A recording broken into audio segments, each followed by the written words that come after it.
Hello Australia, welcome to another Big Couch. Hope you can stick around for the next hour. Episode 725 to be exact. We've got a couple of kids in today, Alexandria and Peter from Millennium Kids. Stick around and meet them. They've got lots to say about Your Move, a new project. Erin Madley is in. She's the CEO of Perth Markets. They're actually the Perth Makers Markets. They do a lot of voluntary stuff, they community type stuff. We'll find out what's happening with them. Now, you may have heard about Karen's Diner. It's coming to Perth very soon. Customer service is pretty important. Chris Smoyer is talking to Nisha about that today. Later, we'll talk entertainment. The Logies are coming up, and we'll talk to our good friend Alexander Sacosta. Later, Red is in, Ranger Red that is, from Red Zoo. We'll talk to him. Hopefully he's got an animal with him. And with lots of people working from home, we've got employment lawyer in today. Her name is Joanne Alavic. She's also a author. She's got a brand new book. The book's called Home Force. We'll talk to her as well. Lots of music as well, lots of fun. Stick around. Episode 725 starts now. It's showtime on the couch. It's showtime on the couch. You can see it from your house. You can see it from your house. It's showtime on the couch with Fred. And the best in town. You can see it from your house. Yeah, it's showtime on the couch. Oh, oh, oh. Hello Australia, I hope you're doing well wherever you are around Australia. And thanks for joining us as well if you're watching us on Facebook and YouTube. We love putting up the show very, very early on a Monday afternoon. So please watch it there first, then watch it on Foxtel on the Sunday as well. Now, first up today on the couch, we've got a couple of students from Bob Hawke College. They are I have to get this word right. They are the sustainability group, and they've got a project. They're calling it Your Move. Let's welcome to the couch Alexandria first. Hello, Alexandria. Hi. And Peter, welcome to the couch. Hello. And I said to Peter, he looks a bit like a doctor, so I'm being a little bit scared here. But you guys are part of a brand new program. Alexandra, tell me what the program is called. It's Your Move. Yep. It's like this project inside of Millennium Kids, which is trying to sort of help kids and schools become a bit more sustainable by giving them having little questions and ideas of things they could do to make their school a bit more sustainable. So you're cutting emissions, is that what we're doing? Yeah. And you're starting to teach kids about how to reduce emissions, I guess, at school. Yeah. Now, you're both Year 8 students as well, aren't you? Yeah. Firstly, Yes. You're at a brand new college. It's only been open for about 3 or 4 years. I think it's 3 years. It's called Bob Hawke College. It's named after a former Prime Minister. Is it a really special place to be part of? Yes. Well, tell me Yeah. what you love most about Bob Hawke College. It's very modern and it has some very great teachers. Fantastic teachers. I believe there's one called Anne. Have you met her? She's really nice. Yes. I'm glad you said that because she's watching. Do you love the college as well, Alexandra? Yeah, because the classrooms have really cool designs and Is it colourful? Yeah, love some of colour. the classrooms, the carpets are very colourful, and then they've got these little learning spaces where there's couches to sit on so you can work outside. Sounds stuff. fantastic. How Yeah. did you both get involved with Your Move? Peter first? I was in year 7. I was part of the sustainability club, and so one of the things we did is we went to a project with Millennium Kids for 2 days where we talked about Your Move. And what about yourself, Alexandra? How did you get involved and why? So one of my best friends is in the Sustainability Club, and then there was this Millennium Kids project thing that popped up on Compass one day, which we used to know our timetable and stuff, and I signed up for it, and then I thought it was really interesting, so I decided to join the Sustainability Clubs, and then I went on that. How Your often Move do you have your project. meetings? We have them Monday and Friday lunchtimes. And is it fun? Is it good being part of this group? Yes. Yeah. And what sort of stuff do you talk about? Is it all about emissions? Is it about climate change? What sort of stuff do you talk about? We also talk about rubbish and trash around the school, and we talk about emissions, as you said, And do you find at your age, kids your age are now very interested in the climate and the environment? Yeah, I think so, because Yeah. All right, well, let me ask you the next question. We've got a list of them here. What interests you about your move individually? Alexandra, maybe first? I think what interests me the most is like that it actually changes how people see and like want to do stuff, like how they want to change what they're doing. Give me an example. If I was coming to your meetings and I want to be part of your move, give me an example of what I can do?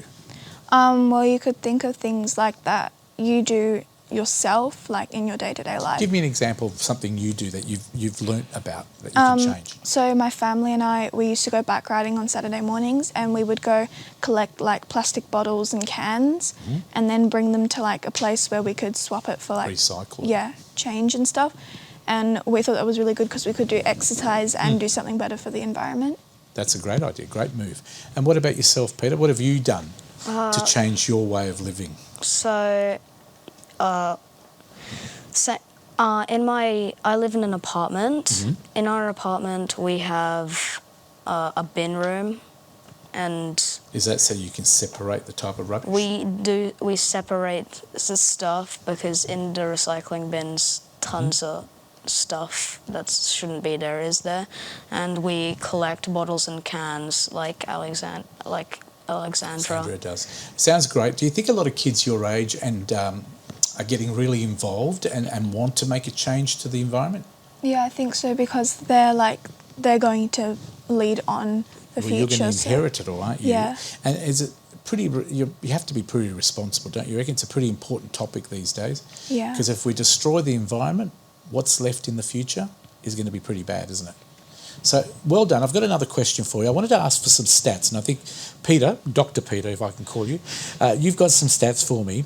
Now, you did a project at school where you counted cars and bikes and how people get to school, is that right? Yeah. What did we find out about cars, the car traffic? How many cars come to school? So last year, we did a survey, and 27% of students were coming by cars, and Is that a high amount? Did you find that was high or pretty average? the lowest amount of the lowest form of transport was 12%. People walking. Okay, There and what was- about bikes? 14% of people were coming by So bikes. more people were coming by car than bikes, Yeah. eh? And then the majority of people were coming by public transport. So that's probably the best way, don't you reckon? Yeah. Is that the preference? And do you try and discuss that at your meetings and try to get people to change their way of coming to school and that? Yes. Is that what you do? Fantastic. Now, what do you do in your life to reduce emissions? I think you've both said you've tried to cut down on emissions, you've got your rubbish, recycling it, giving back bottles, etc. So is there other stuff that maybe we've left out? Anything else?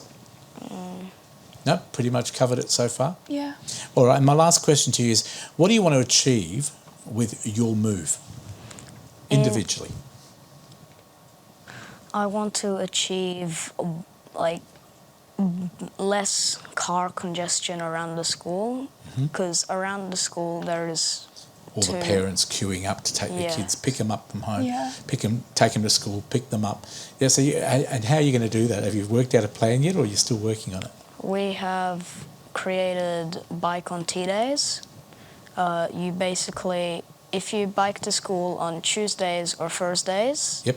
your name gets written down for a raffle ticket, Well, that's and a you good can idea. you can win a bubble tea. Bubble tea, no pizza. What about some chocolate? I could introduce chocolate. I reckon kids would love chocolate, but it has to be obviously good quality, well-made chocolate. But what about you, Alexandra? Anything else? Basically what Peter said, and yeah. Look, I think Millennium Kids are wonderful. You obviously love Millennium Kids. You're going to stick around for many, many years. I'm assuming to year 12 you're going to keep with it and maybe do what Troy did last time he was in. He's continued his work and his studies in the environment. Well done. Congratulations. Peter, do you mind looking at camera too and tell us the website for other kids out there that want to be part of Millennium Kids or get involved in improving the environment and climate change? www.millenniumkids.com.au. He did that very well, didn't he, Alexander? Do you want to do it Yeah. as well, Alexander? Give us the web okay. address. www.millenniumkids.com.au. You did well. Well done, both of you. Congratulations on getting involved. What would you like to, just as a parting question. What would you like kids to do to get involved and understand the environment? I would like more people to be aware of what they are putting in bins. Yep, a very important thing because people just throw everything in there. And what about you, Alexandria? If you've got some advice for people. Basically what Peter said. You two are pretty good. You agree with each other. Well done. Thank you for being here today. You still nervous? A little bit. No, a little Yes. bit. You were a lot before. And can I ask how old you guys are? So those people at home are watching saying they're not bad for kids. I am 13. 13 and you? 13. So 13-year-olds, well done. And was this your first time on TV? Yeah. Yes. Well done. Thank you for coming in. And it's all about getting kids to speak in their own sort of language. There's no adults around them, except for me, of course, but we don't tell them what to say. They love the environment. They're getting involved. You can get involved with Millennium Kids as well, millenniumkids.com.au. We've given you the website. If you forgot those details, go to our website, which is thecouch.com.au, and you'll see all those information, and the kids will be on there as well with the show episode 725. Thank you very much for being here today, and keep up the great work with the environment. Someone that's doing some great work with music is our next guest, Jared West. He has a brand new song and he's performing it on the show today. It's called Rewind. Here he is.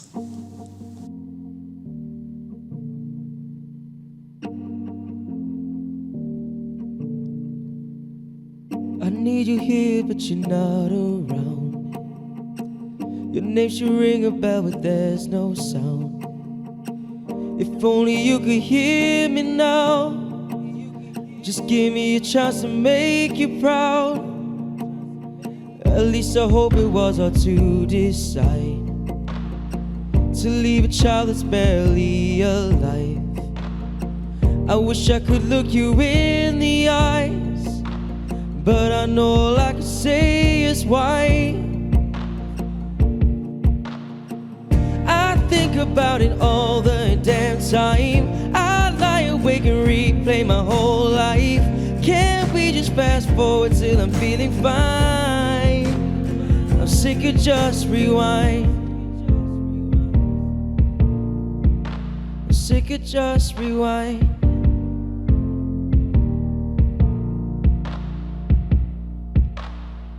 I always felt I had a lot to prove, dying just to measure up to you. You're the one thing that no one should lose. You'll always be the someone I never knew. I think about it all the damn time. I lie awake and replay my whole life. Can't we just fast forward till I'm feeling fine? I'm sick of just rewind. I think about it all the damn time. I lie awake and replay my whole life. Can't we just fast forward till I'm feeling fine? I'm sick of just rewind. And did you try to see what you did to me? And did you ever come? No, you never wanted just a little bit. No, you don't want a piece of it. I wanna say I'm fine if I could just rewind. I think about it all the damn time. I lie awake and replay my whole life. Can't we just fast forward till I'm feeling fine? I'm sick of just rewind. I lie awake and replay my whole life. I lie awake and replay my whole life. Can't we just fast forward till I'm feeling fine? I'm sick of just rewind. I'm sick of just rewind.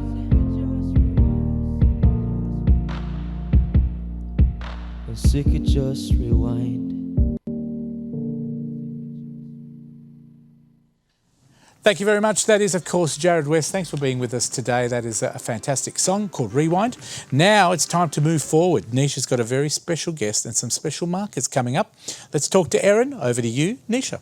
Thank you so much, Fred. We love having creative people on the couch. Welcome to the couch, Erin Madeley. Thanks so much for having me, Nisha. Now, you are the founder and director of Market Life, which umbrellas a number of really creative companies. Tell us about that. Yes, so Market Life is the parent company that Perth Upmarket, Perth Makers Market, Erin Madeley Consulting, Wedding Upmarket and Art Upmarket all sit under. So it sounds like a lot when you list it all out, but you know, it all kind of connects together and relates to one another. Yeah, wonderful. And obviously Perth Upmarket is one of the newest additions. It is one of the newest additions. So I actually took over Perth Upmarket last year. So the previous owner was moving back to the eastern states and was looking for someone to step in and fill that ownership role. And I figured since I love Perth Upmarket and everything that it is, and I already work in markets and like to support creative industry, it was a really great opportunity to grow what we were already doing and support more creative small businesses as well. Beautiful, especially after the last couple of years and still moving through, right? It's about sustaining WA's own talent. Very much so. It's been a really, really hard time, not just for small business, but particularly for creative small business and the market community. So many small businesses that work in this industry found that they either had to go and get another job or they had to shut down during the period of COVID because they weren't able to get out to the markets that they were at. But also when people are looking at where they're going to cut their spending, the first things that go are those things that are considered to be maybe extras or frivolous things. And unfortunately, a lot of things within the arts fall within that, and so the creative community has been really hard hit, and so we're just so grateful that people are still getting out there and coming and shopping at markets now that we're able to run again. And we always just say, you know, if we didn't have that creative spark within the world, how dull would everything be? Absolutely, and I've been to the UWA Upmarket. It's amazing. Tell us about how engaged the designers are and what kind of experience you have when you go. So Perth Upmarket is a local design market, so you're going to find designers and makers there. And so the designers, they maybe don't manufacture everything themselves, maybe they outsource some of it, but you're going to find all kinds of products from furniture to gourmet food, jewellery, clothing, and we also have live music. You can basically make a day of it. So it's set at University of WA at Winthrop Hall. It also kind of goes into Hackett Cafe there as well, where we have a first at Upmarket section. So that's all of the people who are there for the very first time. You can kind of find them all in one spot. You can stop and have lunch and have a picnic on the lawn, listen to our musicians. It's just a really fantastic day out. Beautiful, and you are experienced running markets, so tell us about the other markets you run. So I actually started out by running Perth Makers Market. So Perth Makers Market launched in February of 2016, and it is a strictly locally handmade only market. And so what that means is that the person you're buying from, they're the ones who've made the products themselves. And it's also just a really fun experience finding out, you know, kind of all of the bits and pieces that go into making their products. And then also because you're speaking to the person who's made it, if they've got something and it's not quite right for you, you can ask them to make you something custom, and it's going to be a truly one-of-a-kind piece, and they can do that, and it's just such a special experience. Cool, and tell us about your consulting business. So through Erin Madeley Consulting, I then help other organisations run their events as well. So I've been working with Applecross Rotary on the Jacaranda Festival for a number of years now. This year and last year as well, we've been working with Town of East Fremantle as part of the George Street Festival, but I also help private organisations to run events. So we've recently worked with Lease Equity and we ran a Christmas market at Watertown. We just did a pop-up mini event as part of WA Day long weekend at Hillary's Boardwalk, and we're really exciting to have just been confirmed to run at Brookfield Place as part of the Winter Lights that they do. So that's just, yeah, a bunch of fun. And why is the creative industry so important? So like I mentioned before, I think just, you know, the world would be such a really dull place if we didn't have those creative pursuits. You know, you'd be living in a grey box. So not only that, but by having those creative pursuits, it's actually really great for mental health.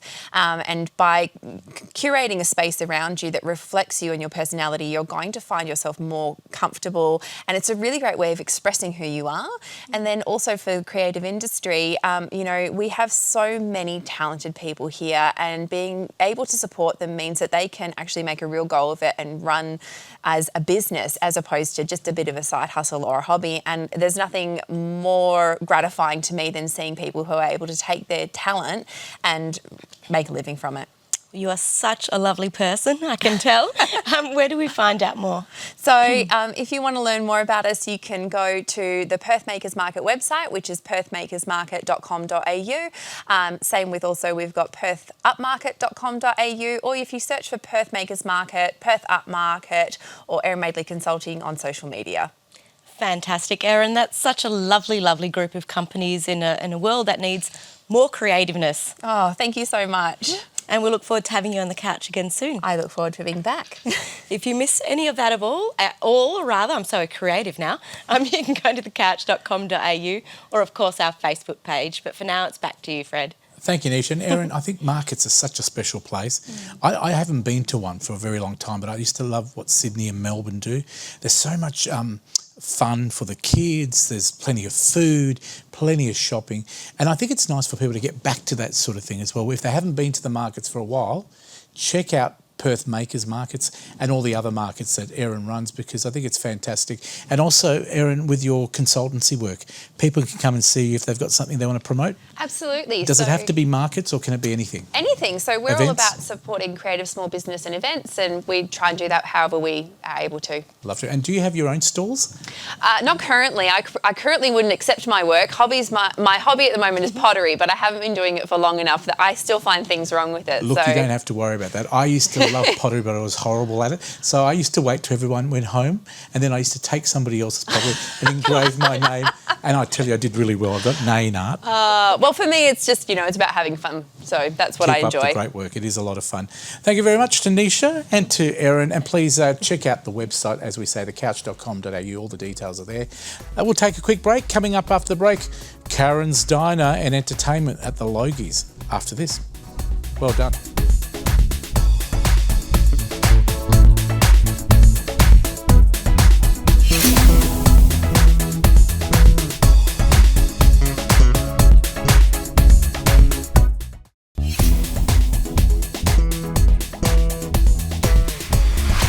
Welcome back to The Couch. Thanks for your company today. Can I say thank yous to Josh and Michael and Adrian in the control room, and all our fantastic camera crew here, which is Petrian, Tyra, our floor manager, and of course Izzy and Lucas, and of course Nisha is back, and she's talking Karen's Diner.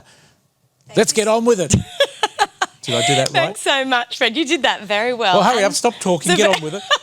Very controversial topic today, and we have our resident customer service expert, Chris Moyer, joining us again. Thanks, Nisha. What better way to talk about bad customer service, or the lack of customer service, than Karen's Diner and a customer service expert? Yeah, absolutely. Yeah. It's going to be a very interesting topic.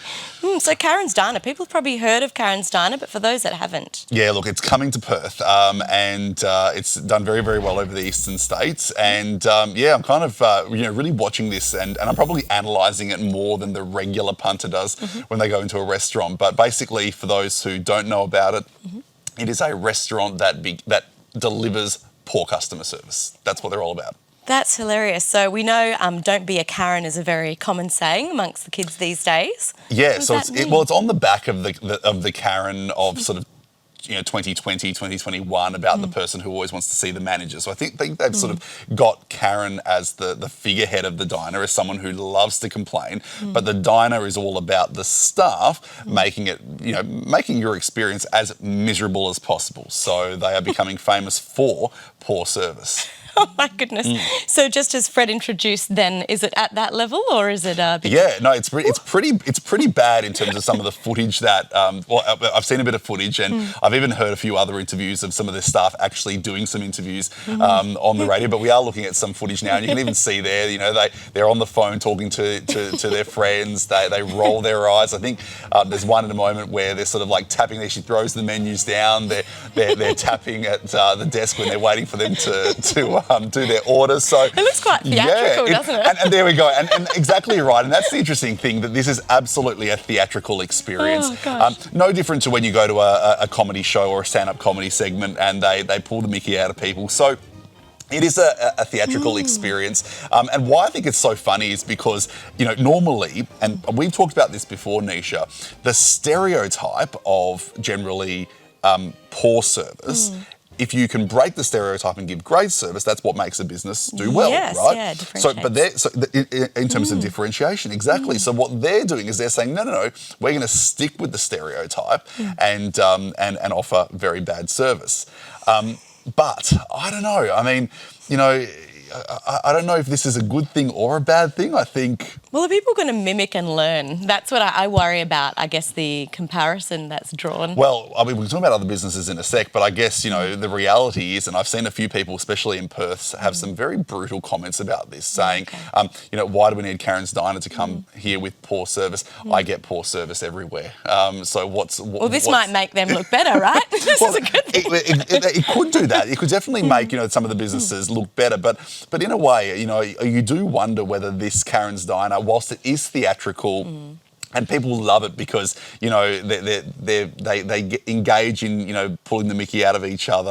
I believe they, you know, laugh at you if you order a plant-based burger or something like that.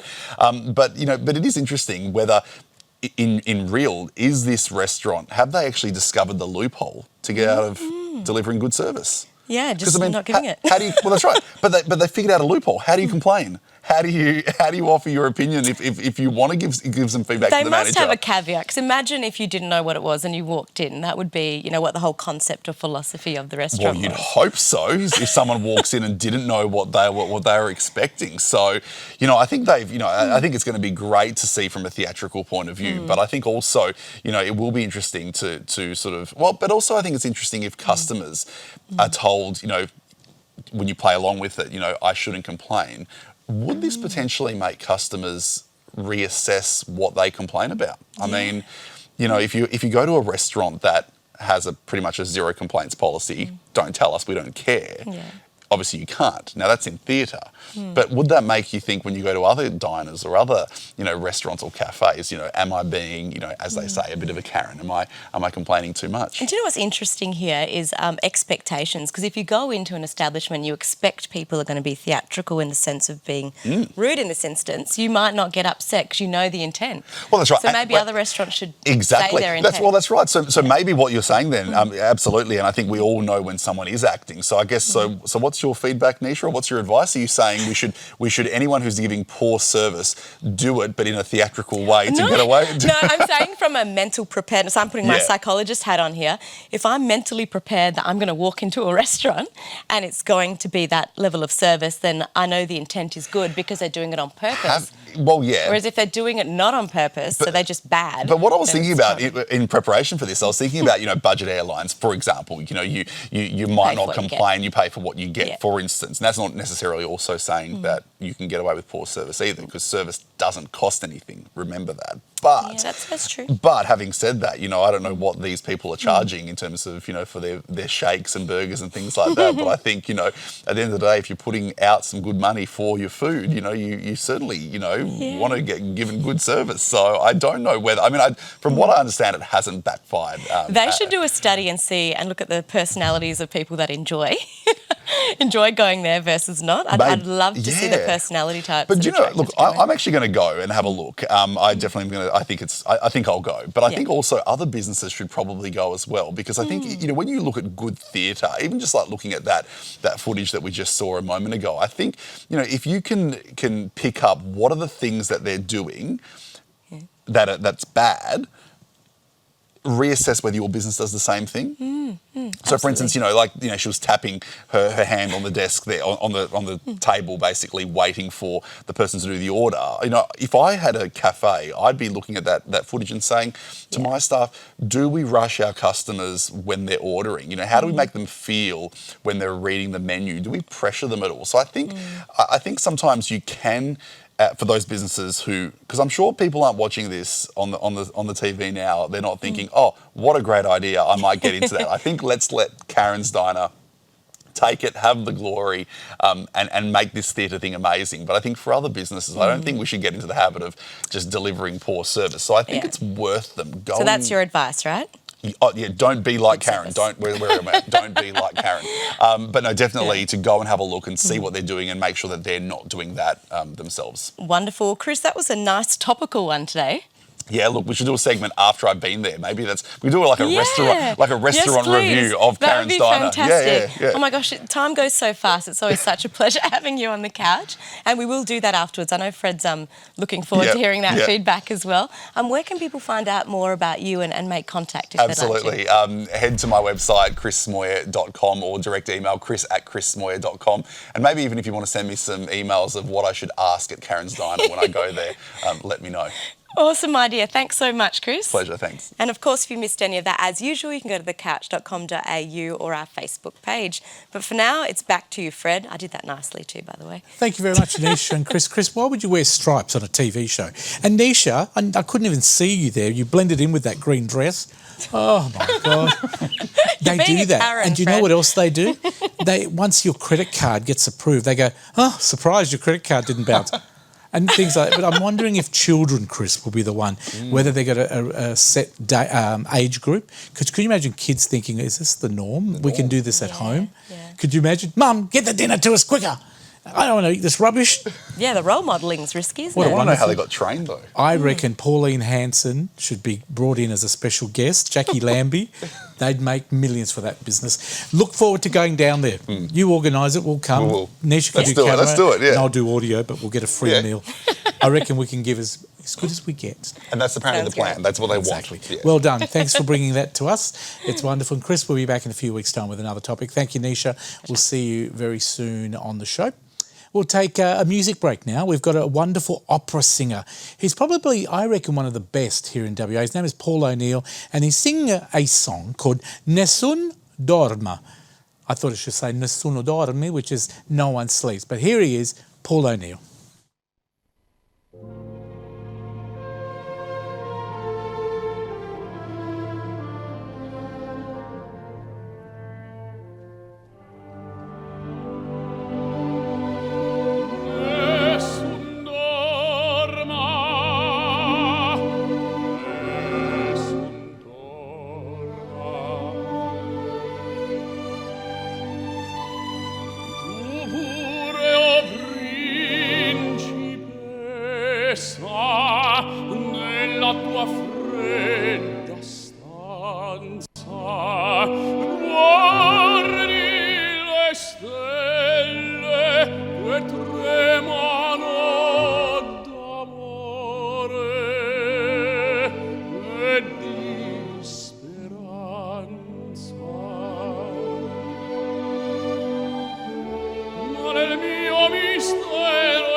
What an amazing voice, Paul O'Neill. Check out his website and you'll get more information. He's probably, like I said, he's one of the best opera singers here in WA.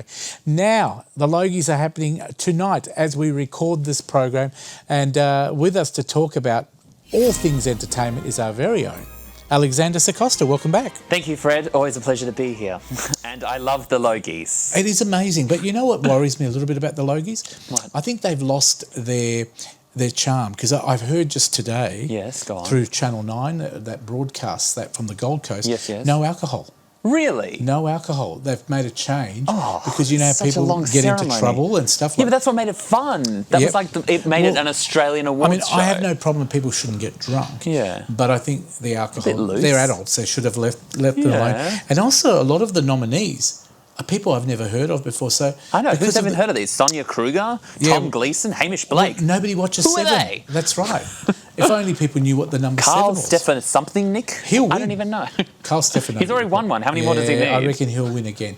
I think he's very popular. But you've got lots of stuff. Let's start with Johnny Depp. What's happening with so him? the trial is over. He did win, and $10 million plus $5 million in damages as well. The jury decided that she did act with actual malice, not pretend malice, but actual Did you malice. see her interview, some It's of it that's so been put sad. there, where she said she still loves him? Yeah, it's Why very did she say that sad. before and the it's court? the whole spectacle of it all, and the fact that now, like, it's, I don't know, but what's funny is he wants to release music now. I've seen him performing. Yes, there is. Yeah. And there's nothing more we love, Fred, than an actor who sings. Bit of a pirate music. It sounds excellent. I think it's just such a moment where he's got so much attention focused on him. So it's like, yeah, this is a moment to drop an album. Why not? Like, you've got all the world watching you. So it's like, whatever you want to do now.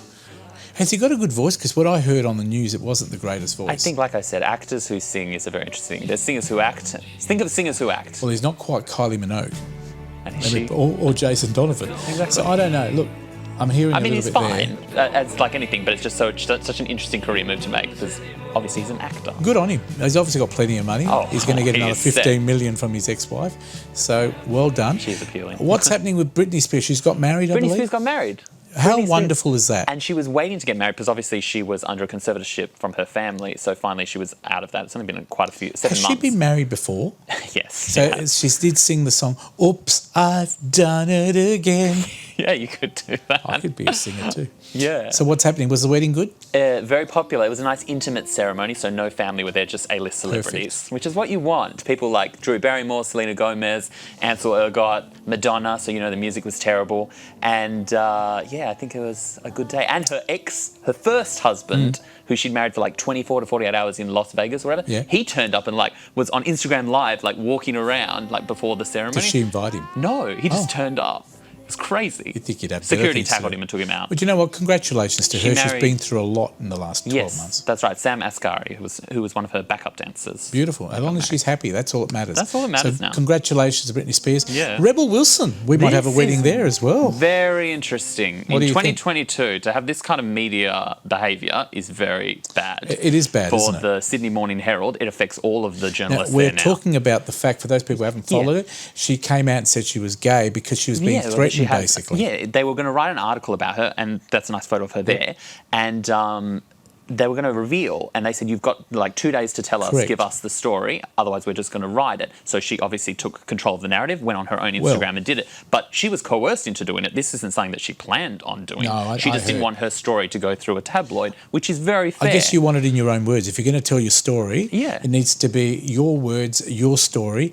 And she actually did a good thing. She stumped the paper. 'Cause She did, She got and in good on before her them. for doing that, but she shouldn't have to be put in that position. Because No. then he then released an article saying that she shouldn't have done that because they had done the courtesy of asking Mm. her. He's retracted those statements now and apologised, but very sad state of affairs for a journalist to Do you know behave what? that way. It's we always used to say in journalism or in news, we're there to report the story, not make the story. Correct. And I think they're starting to go across that line. And I Yes. think we need to be very careful when journalists become the writers and the story, and they write the book and the fairy princess story. I think it's wrong. They should stay out of people's business. Whether she's a gay, straight, trans, whatever she It actually wants has to nothing to choose, do with it. She's has an nothing actor. to do with that her actually job. literally has nothing to do. And it shows almost something about our society that our obsession with it, it's like, is like perpetuated by the media. And they pick on her weight as well. I couldn't they've care been less picking what on weight. Rebel Wilson for ages. They never speak about her movies. Ever. Correct. I'm with you. I agree with you. Now, tell you what, Sonia Kruger, let's talk about her. Sonia What's Kruger happening says she wants to win the gold logie because she said that a lot of the boys have already won it. Carl and Hamish. I don't think, has Hamish won? Maybe not. No. Melissa Leong is up for it. Tom Gleeson, who has won Tom one. Gleeson won't win. And Julia Morris as well. So she thinks she should win it because it's time Now, for another this person. is the thing about the Logies. Yes. It's all voted by us. Yes. So you go online, you vote. They haven't stopped people being able to go on 20 times or 100 times and voting, which is wrong. Now, the only way Sonia Kruger could, because I'll be very honest with you, most of the stuff she's done hasn't rated. No, so I'd say Hamish Blake is the favourite. No, I don't even think it's him. No? Who? I actually Carl? do believe it'll be Carl Stefanovic. Again? Only because he does the Today Show. Yeah, but they were ratings. They said that their ratings were down. On But he captures an audience. People love him. He definitely does. And he's a bit outrageous, a bit rude at times, and Yes, funny he is the other funny. time. And when you compare him to Koshy, I notice he's not in the running at all. No. And yet they're winning the Breakfast Wars. True. So that tells you that popularity is a big thing, and people go online, they vote for Carl. And I think Hamish, I don't know what it is, he appeals more to the young people. He definitely does. I don't think the young ones are going out there and voting. It's more the people in our Well, I age mean, how many young people know what the Logies are? Correct. I just think that maybe we need to change the Logies, make it more of a show about saying how wonderful the arts are. Okay, yes. And maybe add theatre in, add music in, combine the arias, the Logies and the theatre, make it all one big thing. A really big event so it gets more traction. Yeah, and I think the last 2 years have killed the Logies because I'll give you an example. I would have loved to have voted for Wentworth, but that left us a year or two now they don't ago. have the option. So how can you vote for something that's not on TV anymore? True. So, and now some of these awards, I noticed Foxtel are doing more television than 7, 9 and 10. Yeah, well, the production is too expensive, so... They want us to finish this show. Anything goes. Now, so this is sad to hear because obviously we're very interested in promoting local talent, local productions, and to hear that Poor Anything Goes had to be cancelled. it's been deferred, I have to say to people, because we were giving it due to COVID and due to the people being sick and due to ticket sales as well. So what's happening with our theatre? Now, you're an actor. What I think is so hard is that to get your message out there that something's happening is very hard. So technically, a lot of channels that people are using is social media. So to stand out in social media is very difficult. A lot of people wouldn't consider, a lot of people who go to the arts shows like this demographic wouldn't potentially be on TikTok watching things like that. I agree. So it's very difficult. So to get the message out there is hard already. The cost factor, we're in a time of economic potential recession, makes it very hard. And do you think there's a lot of competition? I mean, I know you did a wonderful job with Mamma Mia, but you didn't get into Anything Goes. Yeah. But it's not because you weren't good. No, there's also a lot of people. But how wonderful that there's lots of talent out there to celebrate. And that's why I'm encouraging everyone to go out and to buy tickets to all these shows, to Grease, to The Addams Family, to the next one of Mamma Mia that I'm doing, to Anything Goes when it comes back. Go out and pre-buy the tickets, because if you don't pre-buy the tickets, they don't know that they're going to have the correct amount of sales for the production to be viable. So if you're going to go see it, buy the tickets in advance. You can always change the night if you need to. Don't wait, because without the pre-sale, that's what makes it very difficult to put on a full production. Look, I always say people need to support local theatre. It's very, very important. They're there putting on a show for you and me.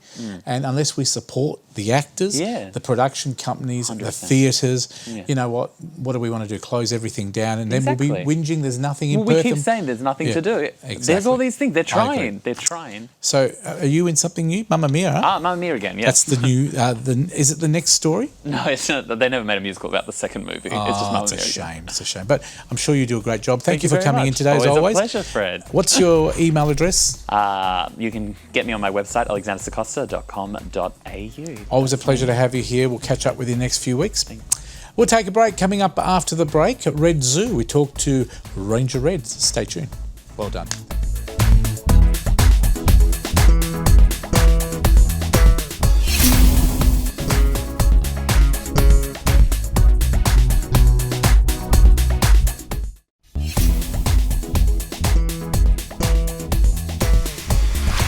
Welcome back to the couch. It's always a pleasure to have Ranger Red in the studio. Thank you for coming in today. And you're from Red Zoo, of course. You're the owner. And with us today, Red, we've got a special guest. Would you like to introduce them? Yeah, we've got Derek here. And Derek is one of the zoo's volunteers. And he does nearly all our maintenance and building work. So that keeps our costs down. But is very instrumental in some of the things that need doing in and around the zoo. But we've also got organisations that also do things for the zoo, so that's what we're talking about today. Now, can I ask, Derek, What's your background? Because a lot of people say, well, what does he do at the zoo? He does all the maintenance and that. Yeah. But that's not what you just... you're qualified in a lot of things, aren't you? I'm qualified as a plumber and gas fitter. Yep. But I've got building qualifications as well.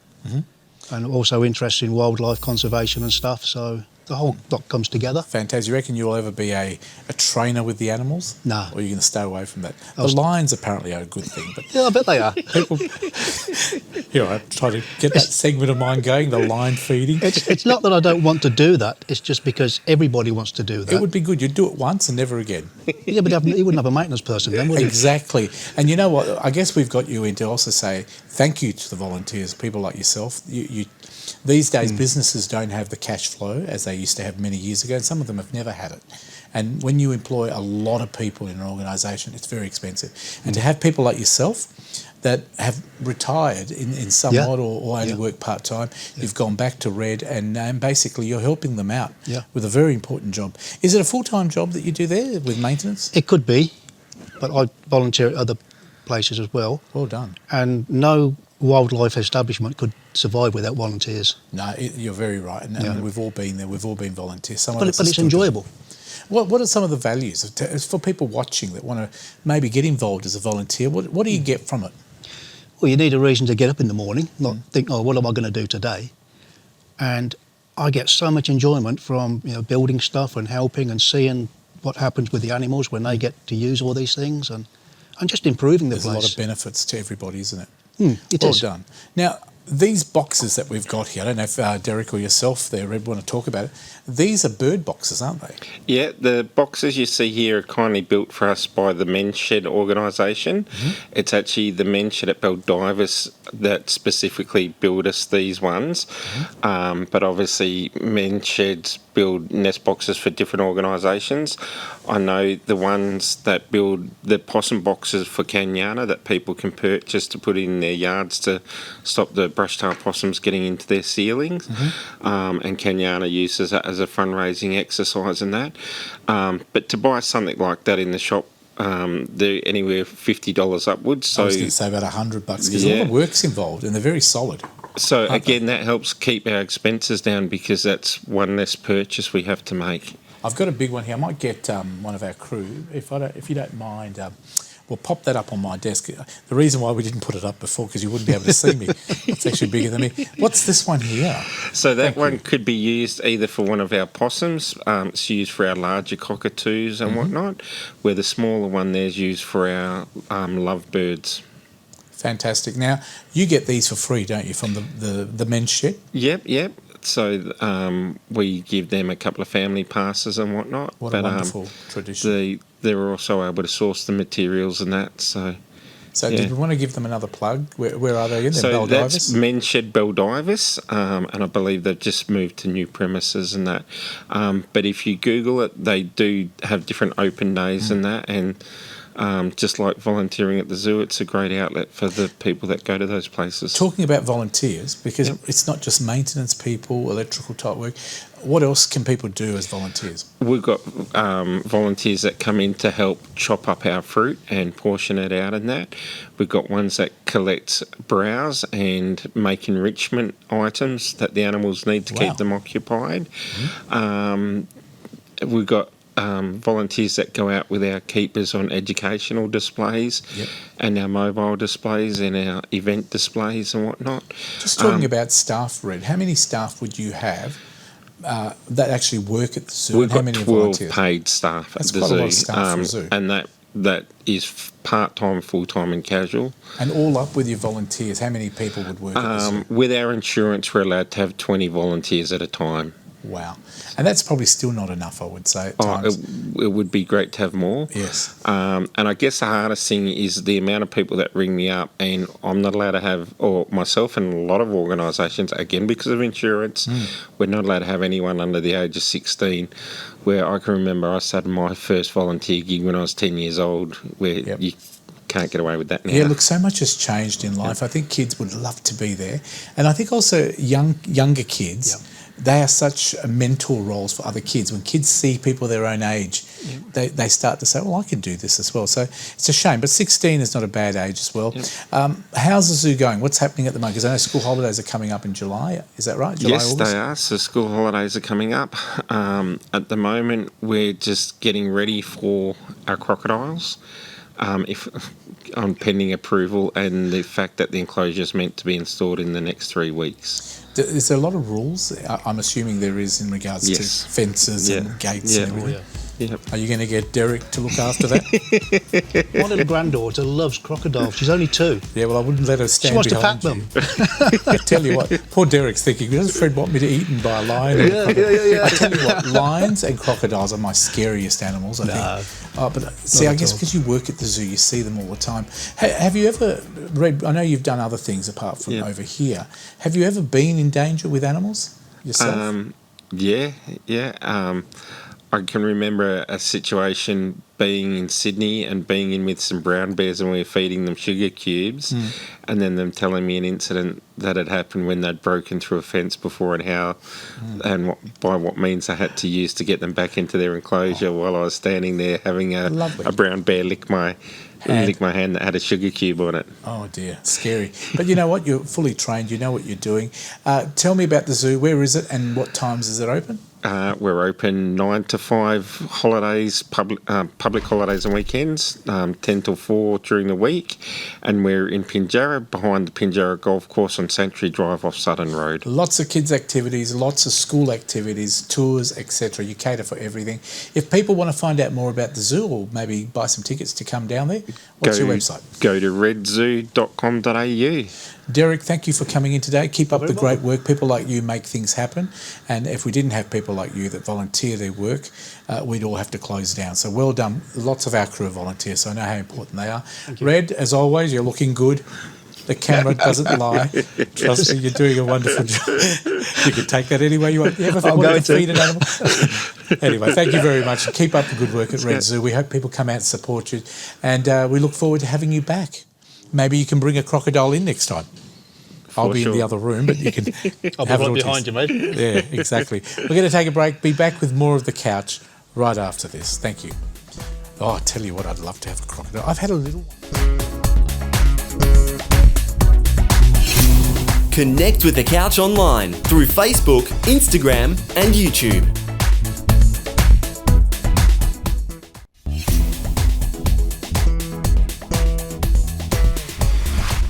With lots of people working from home, there's a new book, and the lawyer and author is with us today. Her name is Jo Alilovic. I think I got that mostly right.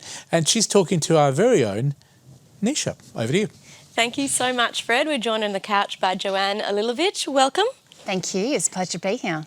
Being an employment lawyer and an author now, you're talking about Home Force, which is a new book that you've written. Tell us about the book. I started writing the book at the beginning of the pandemic. There was a few different ideas rolling around in my mind, but I very quickly decided that talking about working from home and remote work was absolutely what needed to be focused on because of where we were in life. And for me, it was about creating a resource for all the business owners out there who were throwing their laptops out at their staff and saying, go home, set yourself up. And knowing that this could become a long-term thing and wanting them to have some strategies and plans in place to make it successful. Wonderful. Now, I know the book focuses very much from an employer's perspective, but you do have employee tips as well. So let's focus on the book first. Yeah. So from an employer's perspective, we know that there's new work health and safety legislation out there now, which has sort of structured how we need to focus. Yes. But tell us about the steps that you talk through in the book. So I've got a 6-step process. I think it's always helpful to have a guideline, and it's the remote process. So we really start at the beginning with remembering the vision that you have as an employer and a business, and really thinking about what are you trying to achieve. So are you wanting to create a fully virtual workplace? Are you wanting to go hybrid? Are you wanting to just offer some ad hoc options from time to time? Really deciding what do you want so you can know the right things to put in place to support that vision. And then we move into talking about all those different details. You know, we know that working from home is not for everybody. It's definitely not for every job. And so we need to make sure that we're, being fair to everyone, that we're picking the right jobs to be worked from home, not setting people up to fail. So creating that role clarity is important.